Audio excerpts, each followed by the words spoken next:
la conception de la Vierge Marie vient par l'action de l'Esprit Saint. Et quand nous lisons le texte grec, on parle de « en ek ». Le « ek » là, c'est voilà, la préposition qui marque l'origine. Donc, ça vient de l'Esprit Saint, donc l'origine est divine. Ça, c'est le premier mystère que Matthieu révèle dans ce texte. Jésus est d'origine divine. Marie a été conçue, a conçu Jésus, l'enfant Jésus, par l'action de l'Esprit Saint. Un autre élément important, c'est le nom de Jésus. Hein? Jésus en grec, et en hébreu, c'est Yeshua. Ce nom Yeshua en hébreu vient du verbe yasha, qui signifie sauver. C'est un nom théophore.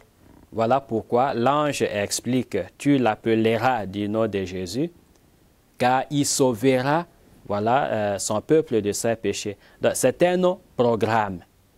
Un nom programme qui explique déjà la mission de Jésus. Et pour Matthieu, c'est important de présenter Jésus comme le sauveur qui vient en fait purifier, libérer le peuple de l'oppression du péché. Et vers la fin, voilà la dernière scène, Matthieu reprend la même formule pour parler du sang de Jésus offert sous le signe du vin, la coupe de vin, et le sang qui sera versé pour vous et pour l'ami en rémission des péchés. Ça, c'est la mission de Jésus dans l'Évangile selon Matthieu. Voilà pourquoi, quand Jésus va commencer son ministère public, il sera taxé d'être ami des pauvres, des pécheurs et des publicains, les pécheurs publics. Et lui-même, Jésus, dans l'Évangile selon Matthieu, au chapitre 9, il va montrer que voilà, ce sont les malades qui ont besoin du médecin. Et donc, lui, il est là comme le médecin qui est venu appeler non pas les justes, mais les pécheurs, pour qu'ils soient sauvés. Voilà. Et donc, ce programme de vie de Jésus est déjà énoncé dans les noms qu'on lui attribue, dans un nom qui a été révélé par l'ange, qui trace déjà le programme de l'enfant. Alors, par rapport à l'actualité, nous devons aussi nous poser des questions sur les noms que nous donnons à nos enfants. Oui, les noms ont un pouvoir, ça exerce une influence sur la conscience de soi. Alors, voilà pour Jésus, Dieu choisit un nom voilà, qui oriente la mission de l'enfant. C'est vrai, on peut dire que bon, nous ne sommes pas des dieux, comment est-ce que nous pouvons savoir ce que l'enfant sera demain? C'est vrai, mais l'essentiel est qu'il faut choisir des bons noms voilà, qui inspirent les enfants, qui leur permettent aussi voilà, de poursuivre un idéal beaucoup plus noble. Après ce nom de Jésus, il y a un autre nom, Emmanuel. Voilà, Dieu avec nous. Et ça, c'est l'oracle voilà, de l'Emmanuel que nous trouvons dans les livres d'Isaïe, au 7e chapitre. Dans la Vierge concevra, elle enfantera un fils, et on l'appellera du nom de Emmanuel. C'est un mot composé en hébreu, Immanuel. Donc, im, c'est avec, la préposition avec, im. Nous, c'est le pronom personnel nous en hébreu. On peut dire anachnu ou bien anu. Voilà, en hébreu. Et elle, c'est l'abrégé de Elohim, qui signifie Dieu en hébreu. Et donc, Dieu avec nous. Et c'est important dans l'Évangile selon Matthieu, Jésus, il est Dieu, le Dieu incarné, qui chemine avec nous. Et même à la fin de l'Évangile, dans Matthieu chapitre 28, verset 20, la dernière parole de Jésus dans cet évangile, c'est que « Et moi, je serai avec vous tous les jours jusqu'à la fin des temps. » Et donc, Matthieu montre que voilà, l'Église est cette communauté qui vit de la présence permanente de Jésus dans son histoire, que ce soit pendant des moments de gloire ou des moments de persécution. Et donc, les deux noms qui sont donnés à l'enfant Jésus sont justement de nos programmes qui nous permettent déjà de voir en quoi consiste la mission messianique de Jésus en tant que sauveur de l'humanité. Voilà, avec ça, nous avons conclu le premier chapitre de l'Évangile selon Matthieu qui nous parle des origines de Jésus. Et Matthieu adopte justement deux stratégies littéraires.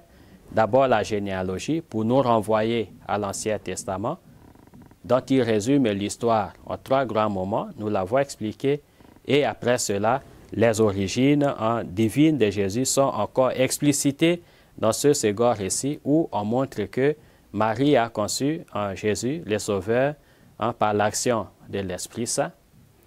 Et avec cela, Joseph, il a changé son point de vue, l'opinion de répudier la Vierge Marie. Et donc, il a accueilli dans la foi ce mystère de l'enfant qui n'est pas encore né, mais que l'ange essaie d'expliquer à travers les deux noms qui lui sont attribués, à savoir Jésus. Donc, Dieu sauve, il est le sauveur, mais en même temps, Emmanuel, c'est que Dieu avec nous. Et donc, dans tous les deux cas, c'est l'origine divine et l'identité divine de l'enfant Jésus qui sont affirmés par l'auteur. Pour vous donner une idée claire, le contenu de ce deuxième chapitre porte sur deux éléments essentiels. D'abord, il y a la visite des mages guidés par l'étoile pour venir adorer l'enfant Jésus qui est né à Bethléem. Et deux, il y a le massacre des enfants par le roi Hérode qui va pousser la Sainte Famille à se réfugier en Égypte et en revenant à remonter encore à Nazareth pour aller s'installer. Maintenant, prenons d'abord la visite des mages. D'après l'évangéliste Matthieu, quelque temps après la naissance de Jésus, les mages sont venus de l'Orient, guidés par l'étoile. Et arrivés à Jérusalem, ils ont posé la question au roi Hérode. Où est né le Messie, le roi des Juifs? Hérode, dans l'étonnement, il s'est informé auprès des anciens, des scribes qui connaissent les Écritures, et ils ont dit que d'après les Écritures, le roi devait naître à Bethléem, donc à Bethléem de Judée. Et ils appuient cela par une citation de l'Écriture, « Et toi, Bethléem, tu n'es pas le moindre des villages, et de toi naîtra le roi, ainsi de suite. » Alors Hérode, après avoir appris cela, il va appeler les mages pour dire « Allez-y, allez adorer l'enfant et revenez chez moi pour m'indiquer avec précision où se trouve l'enfant, comme ça je vais moi aussi aller pour l'adorer. » Quelques questions se posent. Pourquoi l'utilisation de l'étoile pour guider les mages?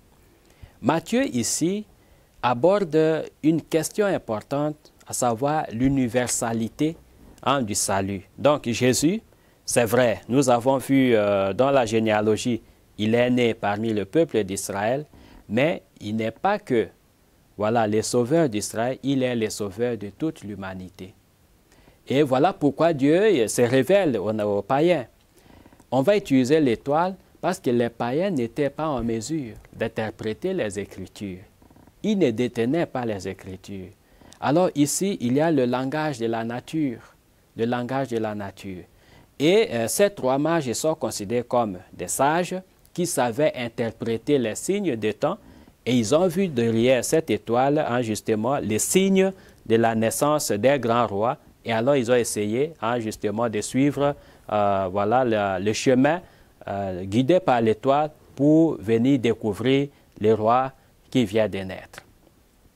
Et à partir de là, nous voyons que ce sont les païens guidés par l'étoile qui viennent réveiller l'attention du peuple d'Israël pour dire que le roi est né, où est-il? Et alors, l'éclairage le plus parfait va venir des Écritures.